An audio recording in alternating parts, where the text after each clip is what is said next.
Le voyage est une espèce de porte par où l'on sort de la réalité, comme pour pénétrer dans une réalité inexplorée, qui semble un rêve.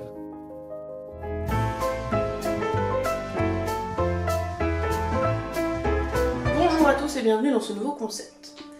Dans cette émission, nous allons parler d'auteurs et détailler leur œuvre majeure, leur inspiration, les détails de leur vie et surtout l'impact qu'ils ont eu sur le monde de la littérature. Et pour ce premier épisode, nous allons parler de Guy de Maupassant.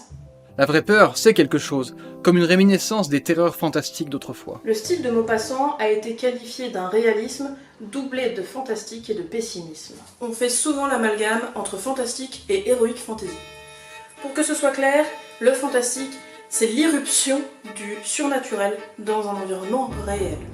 L'apparition de l'illogique, là où jusqu'alors tout était logique. Ce petit moment de doute où l'on ne sait plus si on est dans un récit ou dans une histoire vraie. Pour vous donner un exemple, parmi les récits fantastiques qui sont très connus, on retrouve Frankenstein, Dracula ou encore Dr Jekyll et Mr Hyde. La fantaisie et le merveilleux vont s'y opposer puisque eux vont intégrer dans le récit des éléments de surnaturel et des éléments qui sont considérés comme illogiques dans le monde réel. Ils vont être normalisés, si ce n'est au début, au fur et à mesure du récit, pour devenir partie intégrante du monde et de sa logique. Il n'y a donc pas ou peu cette sensation de doute qui fait l'essence même du fantastique. Cela se traduit par des romans qui sont ancrés dans leur époque et qui sont le reflet de la société telle que la voyait l'auteur. Mais aussi par les choix des détails de la vie quotidienne, par les relations sociales et le comportement des personnages, ainsi que les effets de langue pittoresques. Maupassant cherche donc à faire des romans objectifs, c'est-à-dire réalistes, tout en ayant conscience de ses limites. Le fantastique qu'il fait apparaître se justifie donc par la folie des personnages pour qui l'irréalisme de leur situation devient réel. Il cherche également à s'écarter du naturalisme de Zola, par exemple, qui lui s'ancre dans des descriptions très longues et documentées. On reste globalement sur une réalité sordide et glauque qui aborde des sujets crus comme la mort. Selon Maupassant, la psychologie se doit d'être dissimulée et suggestive. C'est pourquoi il donne peu de descriptions concernant l'état de pensée de certains personnages. Les grands artistes sont ceux qui imposent à l'humanité leur illusion particulière. Parmi les œuvres marquantes de Maupassant, on compte pas moins de 300 nouvelles, dont Le Horla, La Main d'écorché, Boule de Suif, Lui, ou encore Qui sait. Il a écrit aussi 6 romans, dont Pierre et Jean, Bel Ami, qui lui a pris 6 ans d'écriture, et Une vie. Il s'est également essayé à la poésie, au théâtre et a écrit des carnets de voyage. Une œuvre d'art n'est supérieure que si elle est, en même temps, un symbole et l'expression exacte d'une réalité. Maupassant est né en 1850, en Normandie, à Tourville-sur-Arc, et a grandi près de Dieppe, à Miromesnil très exactement. Il est issu d'une famille de petite noblesse. La plupart de ses œuvres prennent place dans les lieux de la région, comme Rouen ou Le Havre. Et nombre de ses personnages sont issus de la bourgeoisie ou de la noblesse, milieu qu'il côtoyait énormément. Les histoires de Maupassant sont ancrées dans sa vision des choses, celle d'un homme habitué à visiter les prostituées, à canoter et à voyager. L'auteur a la chance de rencontrer très jeune Flaubert, qui est le meilleur ami de son oncle, et qui deviendra son précepteur. Il l'aidera à la lecture, à l'amélioration des écrits, et son avis sera toujours demandé avant la publication du moindre élément. Engagé dans la guerre contre la Prusse en 1870, Maupassant connaîtra l'occupation prussienne de Rouen, qui lui inspirera par la suite des nouvelles telles que Boule de Suif, qui sera considéré par ses pairs de l'époque comme un chef-d'œuvre. Après la guerre, il s'installe sur Paris et travaille dans l'administration de la marine. Ce nouveau contexte géographique va devenir sa principale inspiration pour son roman Bel Ami. Il dira d'ailleurs « Bel Ami, c'est moi ». En 1868, à Étretat, Maupassant va sauver de la noyade Algernon Swinburne, qui est un poète anglais. Celui-ci, pour le remercier, va l'inviter à dîner dans sa chaumière. Et ce que Maupassant y verra va l'effrayer. Une main coupée, qui, en 1875, va lui inspirer La Main d'écorché, qui sera publiée sous un pseudonyme de Joseph Prunier. Après avoir publié Pierre et Jean, il va prendre sa retraite et partir en voyage, pendant lesquels il va occasionnellement écrire des articles de journaux et des nouvelles inspirées de ses périples. La vie, voyez-vous, ça n'est jamais si bon ni si mauvais qu'on le croit. La carrière d'auteur de Maupassant a été courte, puisqu'elle n'a duré que 10 ans, et Zola, dont il était très proche, soulignait son génie lors de son éloge funèbre.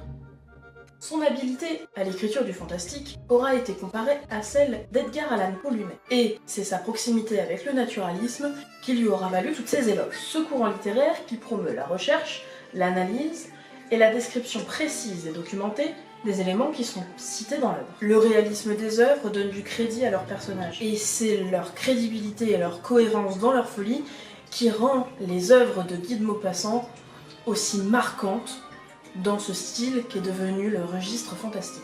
Maupassant aura été reconnu mondialement.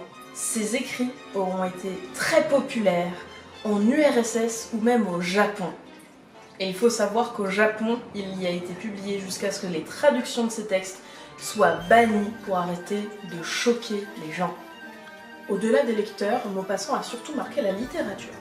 Sa maîtrise des récits courts mais efficaces, ses personnages vivants mais cohérents, l'utilisation de thèmes complexes et les conclusions fortes ont été marquantes. Fortement encensées et admirées, ses œuvres ont redéfini le format de la nouvelle. Son travail aura été très favorable au développement des mouvements naturalistes et réalistes. Et il faut savoir que l'exploration des pans psychologiques que l'on retrouve dans ses œuvres vont être les précurseurs de la littérature psychologique.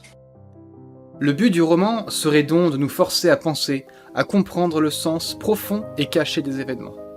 Bien entendu, si ce format commence avec la vie de Maupassant, vous vous doutez bien que c'est parce qu'il m'a aussi marqué. J'ai découvert Maupassant au collège en 4e, alors que je commençais un petit peu à m'intéresser à l'écriture en général.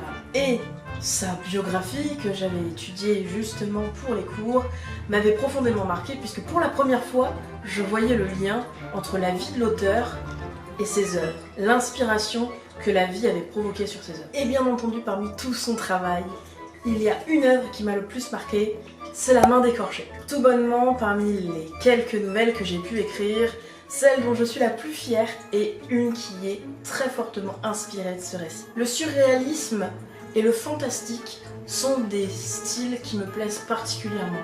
Et aujourd'hui, je peux sans problème aller relire ces œuvres avec le plus grand des plaisirs. Respirer, dormir, boire, manger, travailler, rêver, tout ce que nous faisons, c'est mourir. Vivre enfin, c'est mourir. Malheureusement, Maupassant sera déclaré atteint de la syphilis et associé à des prises de drogue, des prises d'éther. Ça fera un cocktail explosif qui vont le mener vers la folie. Folie à laquelle il était prédisposé, puisque son frère est mort fou et que sa mère était dépressive. Son état va vite s'empirer, au point qu'en 1892, il fera une double tentative de suicide et il se fera interner. En 1893, il décédera et il laissera inachevé l'Angélus et l'âme étrangère qu'il aura commencé en 1891 et 1890 respectivement. Le suicide ? Mais c'est la force de ceux qui n'en ont plus, c'est l'espoir de ceux qui ne croient plus, c'est le sublime courage des vaincus. Vous l'aurez compris, la carrière de Maupassant n'aura duré que 10 ans, mais il aura été très prolifique puisqu'il aura écrit plus de 300 nouvelles, 6 romans, et qu'il aura été encensé par la critique, qu'elle soit française ou internationale. C'est un auteur qui aura été des plus prolifiques et surtout qui aura été reconnu par ses pairs.